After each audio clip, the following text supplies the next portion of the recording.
Next topic है हमारा chapter 3 recording of transaction.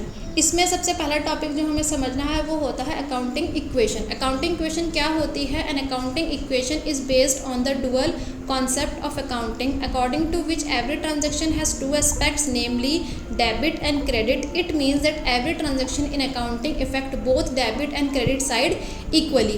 accounting equation क्या कहता है कि accounting equation आपका dual concept के ऊपर बेस होता है। डुअल कॉन्सेप्ट क्या होता है ये हम पीछे क्लियर कर चुके हैं। हमें पता है कि जितनी भी ट्रांजैक्शंस होती है उसमें टू साइड्स होती हैं।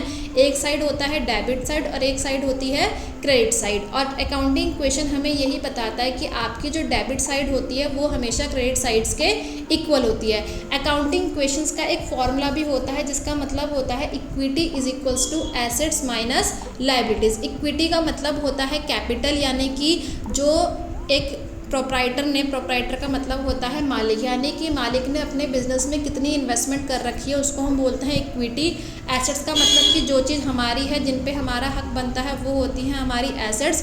और लायबिलिटीज़ वो होती हैं जो हमने किसी से उधार ले रखे हैं। तो यानी कि अगर हम अपनी एसेट्स में से अपनी लायबिलिटीज़ को माइनस कर देते हैं तो हमारी इक्विटी की वैल्यू आ जाती है। और अकाउंटिंग इक्वेशन करते हुए हमें एक चीज़ और ध्यान रखनी है कि जो हमारा डेबिट साइड होता है वो हमेशा क्रेडिट साइड के इक्वल होता है। अकाउंटिंग क्वेश्चन एक न्यूमेरिकल टॉपिक है जिसको हम आगे पढ़ेंगे कि इसके क्वेश्चन किस तरीके से कैसे सॉल्व किए जाते हैं।